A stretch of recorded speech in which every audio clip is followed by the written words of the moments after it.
Pandemi COVID-19 yang melanda tanah air memukul keras roda perekonomian. Paling parah mengurus habis pedagang kecil seperti warung-warung kecil hingga pedagang keliling. Semenjak pandemi COVID-19 masuk Indonesia dan pembatasan sosial berskala besar atau PSBB diberlakukan, banyak pelaku usaha kecil merintih karena omset yang menurun drastis.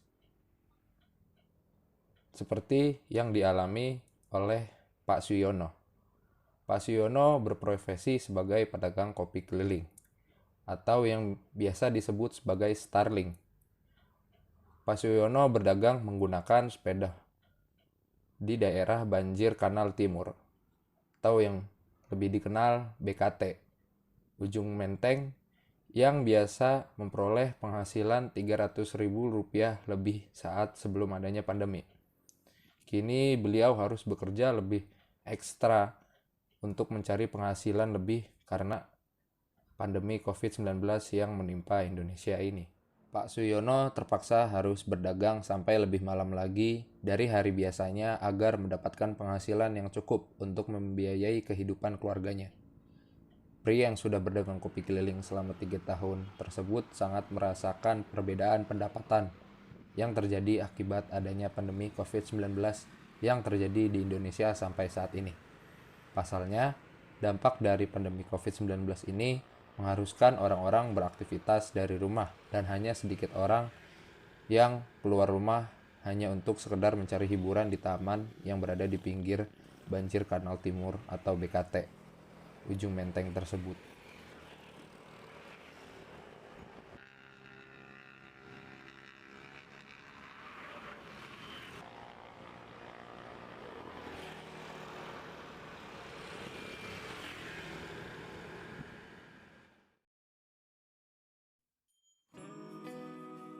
Berdikari Kopi, sebuah kafe kopi yang berada di daerah Tambun, Kabupaten Bekasi. Tempat ini adalah tempat kongkow anak-anak muda, dari mulai kalangan remaja SMA sampai kalangan dewasa seperti mahasiswa dan pekerja. Tempat ini cukup hits di daerah Tambun dan sekitarnya. Kafe ini menyediakan berbagai macam menu unik kopi, dari mulai kopi panas sampai es kopi. Kafe ini juga menyediakan beberapa minuman yang tidak mengandung kopi. Tidak hanya menyediakan minuman kopi saja, tempat ini juga menyediakan beberapa jenis makanan ringan. Tempatnya sangat instagramable, sehingga banyak anak-anak muda yang datang ke tempat ini untuk kongkow sambil berfoto-foto di beberapa spot yang disediakan kafe ini.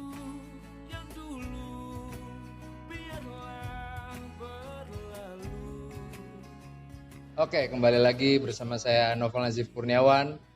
Saya sekarang sedang berada di tempat kedai kopi yang bukan kedai kopi, kopi shop yang lumayan terkenal di daerah Tambun. Dan banyak lah yang tahu nih Berdikari Coffee. Di samping saya, sebelah kanan saya sudah ada owner dari Berdikari Coffee ini ya, dengan Bang siapa? Muklas. Ya, Bang Muklas. Bang Muklas ini adalah owner dan pendiri dari Berdikari Coffee ini. Dari awal Berdikari Coffee sampai sekarang, Bang Muklas ini masih semangat dan terus mempertahankan dan terus belajar gitu loh. Kira-kira apa sih rahasianya dan apa sih tips-tipsnya dari Bang Muklas ini? Yuk kita tanya-tanya aja langsung. Oke, untuk pertanyaan pertama nih Bang, awal mula sejarahnya Berdikari Coffee itu gimana sih Bang? Berdikari Kopi itu dulu berawal sih dari karena aku suka ngopi sih gitu. Aku suka ngopi, terus aku senang nyeduh, dan yang paling penting aku pengen punya usaha bisnis gitu kan ya di bidang coffee shop gitu, karena emang aku senang ketemu orang-orang baru gitu kan ya, terus senang kayak friendly juga gitu, lumayan nyari relasi, dan akhirnya lahirlah Berdikari ini pada Maret 2018. Maret 2000. Tanggalnya kira-kira Tanggalnya tuh 24 Maret ya? Ya. Oh. Kalau untuk nama itu kan Berdikari ya Bang ya? Berdikari itu maksud dan artinya apa sih Bang? Kenapa Abang Muklas ini milih nama Berdikari Coffee? Berdikari ini sebenarnya singkatan gitu, yang kalau kita jabarin artinya berdiri di atas kaki sendiri. Nah, dengan independen gitu. Nah, aku ini orangnya independen banget, maksudnya selagi kita bisa, yuk gitu. Karena kita juga bisa berdiri di atas kaki kita sendiri gitu. Yang artian bahwa semuanya itu ya tergantung dari diri kita sendiri gitu kan. Tapi emang nggak bisa dipungkiri bahwa saya juga dari lingkungan lain gitu, dari sosial orang-orang. Kira aku juga pengen ya udah aku ini orangnya berdiri sendiri. Bisa. Tapi tidak luput dari bantuan orang lain dan hubungan antar kopi-kopi yang lain ya Bang ya. Dan untuk nyeduh ini kan bukan hal yang mudah kan ya Bang ya? Ya, Maksudnya ada teknik dan juga ada cara-cara khususnya ya. Nah Abang ini pertama kali belajar cara nyeduh kopi ini dari mana sih Bang? Entah dari YouTube atau buku atau Abang coba-coba eksperimen sendiri atau kayak gimana tuh Bang? Kalau dulu sih kebetulan teman aku punya buka kopi namanya BSP gitu. Nah, aku belajar di sana. Itu sekitar 2014-an. 2014 ya. 2014 masih sepi juga gitu kan untuk di wilayah kabupaten terutama kopi shop sepi. Kita sharing, kita belajar gitu. Aku belajarin sama dia dan akhirnya aku kenal dengan teman-teman kopi. Terus makin hari makin ke sana makin bisa gitu. Ya udah sering berjalan waktu aku juga makin mahir juga. Terus untuk biji kopinya sendiri ini kan banyak ya Bang, pasti jenisnya dari A sampai Z lah misalkan ada ya. Suplainya ini sendiri atau pemasukannya biji kopi ini sendiri kira-kira dari mana sih Bang? Dari domestik atau udah dari luar negeri atau gimana tuh? Kalau di sini sih sementara masih lokal sih gitu. Lebih dominannya ke lokal. Kadang kalau misalkan pun yang dari luar negeri itu juga kiriman dari teman-teman gitu. Terus sebagian besar biji kopi di sini kami juga ngambil dari petani, langsung dari petani, benar. Langsung dari petani. Kadang aku juga main ke kebun yang misalkan kayak di Bogor, di lain-lainnya gitu. Terus kolektif bareng sama teman-teman. Nah, akhirnya yaudah gitu kan. Aku terus juga punya ngerosting sendiri dengan teman gitu. Kebetulan sih. Oh, berarti sebagian besar langsung dari petani atau rata-rata dari petani ya? Kan di zaman sekarang ini banyak anak-anak muda ya Bang, dari mulai sebutlah umur anak SMA kelas 3 gitu ya, yang udah mulai beranjak dewasa dan jiwa-jiwa anak muda sekarang kan entrepreneur banget nih, rata-rata pengen usaha, dikit-dikit usaha, jualan kan dan lain-lain ya. Dan rata-rata juga anak-anak muda zaman sekarang itu pengen kan buat mendiriin coffee shop, usaha-usaha kopi gitu kayak yang Abang gini kan ya. Kira-kira ada pesan-pesan gak sih atau tips-tips yang buat anak-anak muda gini gimana caranya biar bisa sukses punya coffee shop kayak Bang Muklas ini?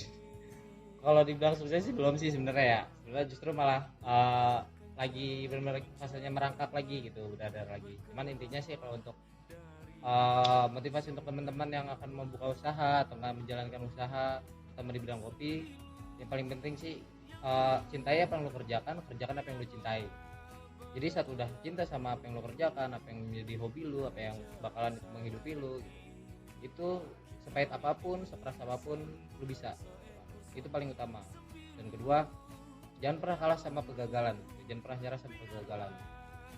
Gagal coba lagi karena emang ya udah gitu, yang nggak ada, menurut gue malah nggak ada yang namanya sia-sia gitu kan. Lo pasti dapat pelajaran yang lebih berharga dibanding itu. Jadi terus berjuang, dicoba lagi gitu, misalnya kalah evaluasi lagi apa yang salah ya, jangan patah semangat. Yang namanya usaha itu nggak ada yang nyandatin hasil. Iya. Gitu sih. Oke. Berarti untuk anak-anak muda nih kan udah denger tadi tips and tricks dari Bang Muklas ya kan. Jangan pernah patah semangat, jangan kalah dari kegagalan, jangan pernah nyerah, sekali coba gagal langsung nyerah, terus-terusan belajar, jangan pernah malu untuk bertanya ataupun ingin belajar. Oke, mungkin cukup sekian aja sesi tanya jawab saya dengan Bang Muklas ini.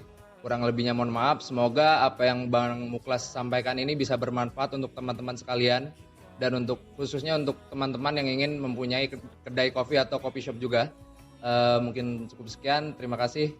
Assalamualaikum warahmatullahi wabarakatuh.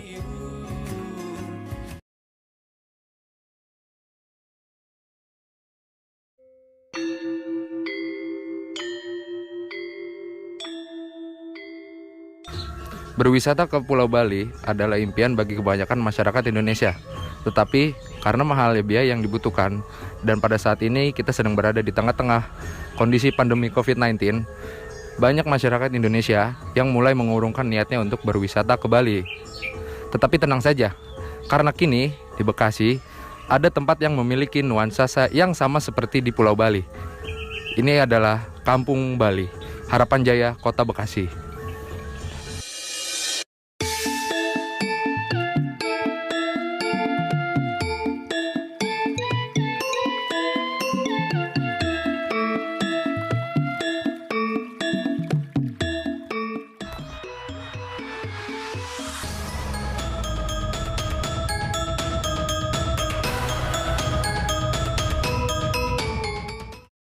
sekarang di samping saya sudah ada warga lokal dari Kampung Bali ini.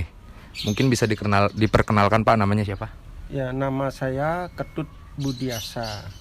Saya asli dari Bali, kemudian merantau ke sini karena menjadi PNS karena tugas di Kementerian Agama Provinsi DKI Jakarta. Tadinya dulu diangkat di Kementerian Agama Pusat di Lapangan Banteng.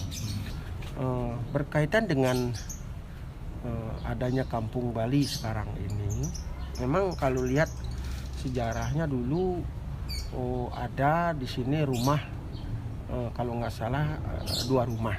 Nah, 2 rumah zaman itu hampir sudah lebih dari 25 tahun yang lalu gitu. Nah, kemudian rumah itu ini masih penuh alang-alang di sini. Nah, kemudian orang Bali itu yang kerjanya di Kementerian Kehakiman, nah, di Tangerang. Rumahnya ya kadang ditempatin, kadang enggak. Ini masih alang-alang semua. Kemudian tukang becak, setiap dia naik becak, di mana Pak rumahnya? Di Merpati Bali. Nah, dikenal lah Kampung Bali ini sampai sekarang. Itu awalnya. Nah, itu himbauan dari wakil wali kota sudah berjalan. Terus belakangan itu ada Kampung Pancasila gitu. Berkaitan dengan sekarang ini kan ya tetap yang namanya 4 pilar ya, Pancasila, Undang-Undang Dasar 45, NKRI, negara kesatuan itu harga mati kan. Nah, Iya, betul. Untuk membangun negara kesatuan Indonesia, nah, tentunya ya Pancasila ada datang dari sini. Jadi dari petugas, kalau nggak salah dari Lemhanas, Bapak Profesor Dodi dengan jajarannya, nah kami mendapat pemahaman tentang aktualisasi Pancasila dalam kehidupan sehari-hari.